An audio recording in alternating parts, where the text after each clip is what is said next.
के लिए इतना एक्सपेक्ट किया था क्या? ऑनेस्टली आंसर मैं चाहती हूँ आपसे, क्योंकि जो पोल्स कह रहे थे उसके बावजूद भी रिएक्शंस मिल रहे थे नेताओं के उनको, लेकिन था कि चलो राजस्थान एमपी में हम तो कर लेंगे, हमें कॉन्फिडेंस है। छत्तीसगढ़ को लेकर बीजेपी कॉन्फिडेंस नहीं थी।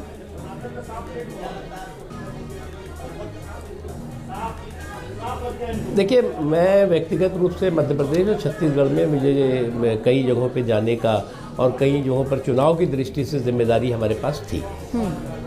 जो रिजल्ट आए हैं वो हमें लिए अप्रत्याशित नहीं है, क्योंकि जो हमारे चुनाव के प्रभारी थी मनसुख मंडाविया जी से लेकर के और भी जो लोग थे, हम लोग जब आकलन करते तो ये होता था कि छत्तीसगढ़ भी हम जीतेंगे। लेकिन निश्चित तौर से जो यहाँ पर चुनाव विश्लेषण हो रहा था, जो हमारे चुनाव विश्लेषक थे, चुनाव के जो गणितज्ञ थे, वो अपने अपने विश्लेषण देते हैं और देना भी चाहिए, उसमें कोई एतराज़ नहीं। लेकिन ज़मीन की हकीकत जो है वो भारतीय जनता पार्टी के पक्ष में थी। सर, साउथ पोल क्या बीजेपी का कमज़ोर होता दिख रहा है? क्योंकि मैं लगातार जो मेहमानों से भी जुड़ रहा हूँ तो बार बार इसकी ओर इशारा कर रहे हैं। कई जो पॉलिटिकल एनालिस्ट हैं वो कह रहे हैं कि बीजेपी साउथ में कमज़ोर हुई है। कर्नाटका में देखिए, तेलंगाना में आप देखिए बीजेपी सत्ता है। तो क्या नॉर्थ में आप मजबूत हो रहे हैं, साउथ में कमज़ोर हैं? इसको बैलेंस ऐसे करके चल रही है बीजेपी?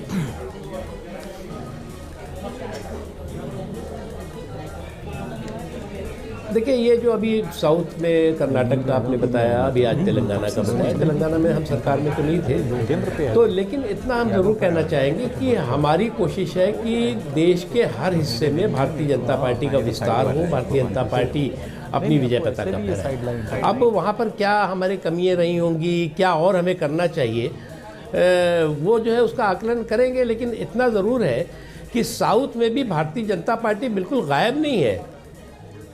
उसका प्रदर्शन कोई जो है वो नकारात्मक, वो बहुत ही ज़्यादा निराशाजनक नहीं है।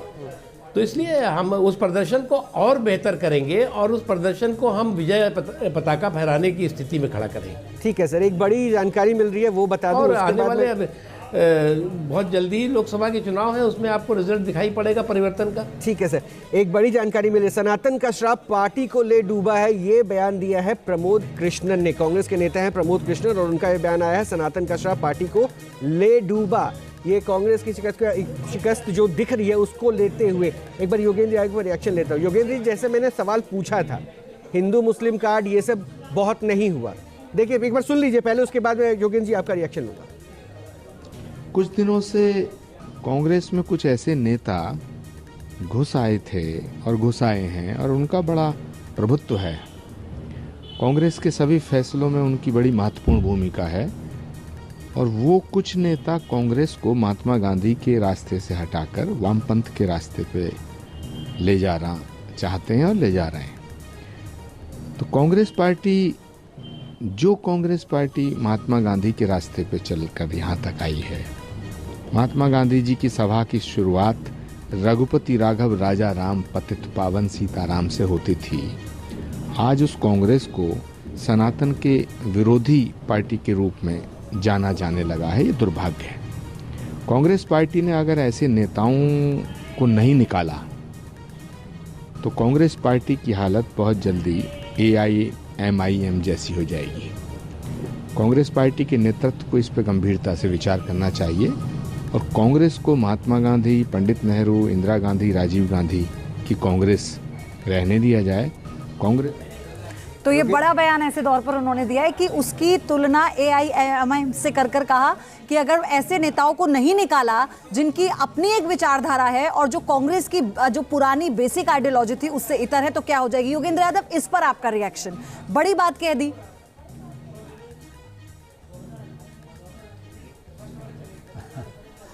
इस पे तो कोई कांग्रेस वाला ही रिएक्ट कर सकता है। मैं तो इतना ही कह सकता हूं कि बिल्कुल एक बात तो उनकी एकदम सही है। हाँ। कि कांग्रेस को महात्मा गांधी के रास्ते पर ही चलना चाहिए। खास तौर पे हिंदू मुस्लिम सवाल पे तो गांधी जी की जो गाइडलाइन है उस पे ही चलना चाहिए। उस पे वामपंथी विचारधारा तो बहुत ही अप्रासंगिक साबित हुई है, तो इसमें तो कोई शक नहीं है। मगर क्या वास्तव में कांग्रेस में ऐसा हो रहा है, ये कांग्रेस के भीतरी लोग शायद बेहतर बता पाएंगे। साधना भारती जुड़ गई हैं कांग्रेस से हमारे साथ। योगेंद्र जी, उनसे रिएक्शन लेके मुख्तार अब्बास नकवी जी फिर आपके पास में आएंगे। से कोई ताल्लुक नहीं है। जी जी, साधना भारती, क्या अब वो समय आ गया है कि आत्ममंथन की बात हर बार होती है, लेकिन अब करना होगा, बड़े कदम उठाने होंगे पार्टी को?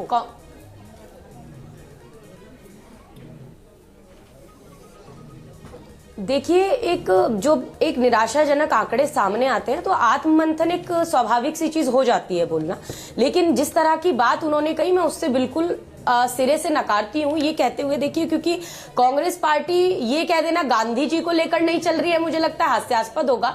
हम तो अयम निज परोवेति गणना लघु चेतसाम उदार चरिता नाम तु वसुदैव कुटुंबकम की विचारधारा को मानते रहे हैं।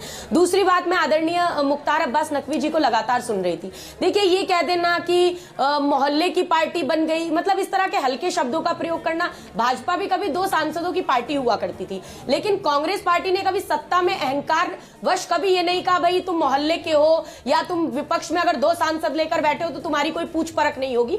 विपक्ष अपनी जगह ताकतवर रहा है और एक जिम्मेदारी के साथ विपक्ष ने अपना काम किया है और उसको सत्ता पक्ष के द्वारा सराहा गया है। अटल बिहारी वाजपेयी जी की सरकार में भी हमने देखा है। लेकिन मुझे लगता है ये मोदी जी का अहंकार भाजपा के हर व्यक्ति के स्तर चढ़ के इस तरह से बोलता है कि, और एक चीज मैं जरूर कहूंगी, इसमें ऐड करना चाहूंगी, लगातार सुबह से चैनलों पर बैठ रही हूँ, भाजपा के प्रवक्ता अब लगातार एक चीज जरूर बोलते हैं, भाजपा के नेता आके, कि अब जी गरीब के बेटे की जीत हुई है। तो चलिए, कांग्रेस ने इतना तो कर दिया आदरणीय राहुल गांधी जी के मंडल की बात ने, कि हमने जब कमंडल से मंडल को बाहर लाने का जो प्रयास किया वो इतना तो सफल रहा कि अब भाजपा जो अपने मंत्रियों की जात बिरादरी बताती थी लिख लिख कर, योगेंद्र यादव जी, कांग्रेस का जो रिएक्शन अभी आप सुन रहे हैं उसमें क्या लग पाया आपको? एक मिनट, मेरी बात पूरी हो जाने दीजिए।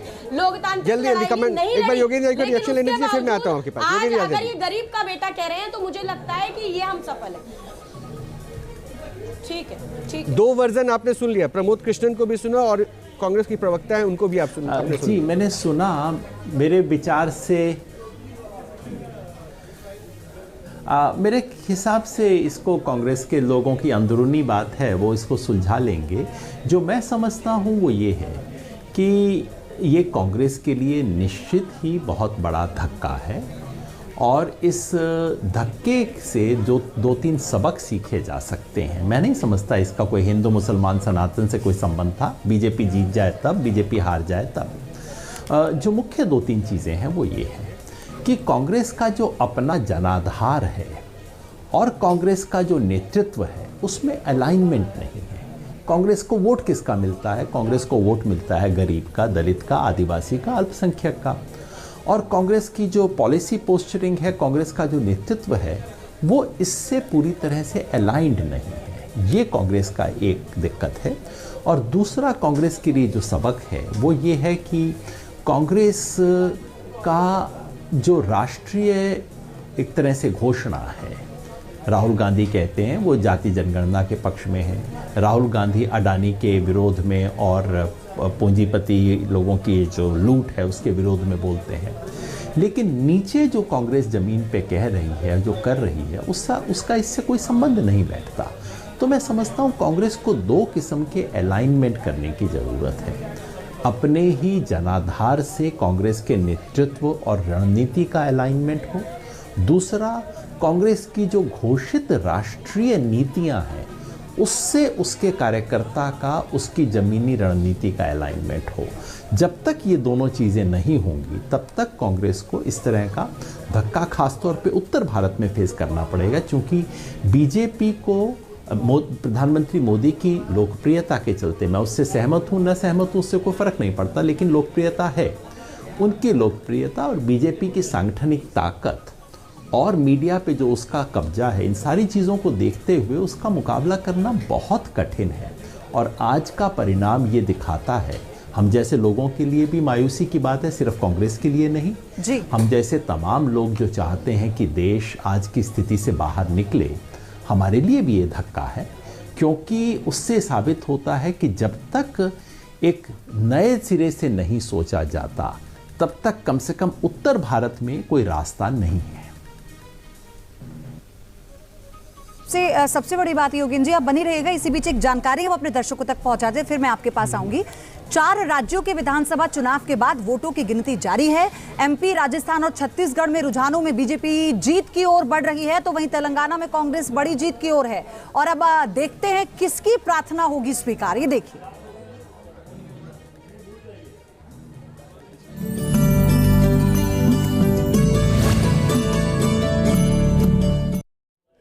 तो राजस्थान की वीआईपी सीटों का रुझान देखिए सामने आ रहा है और ये तस्वीर बड़ी दिलचस्प सी है।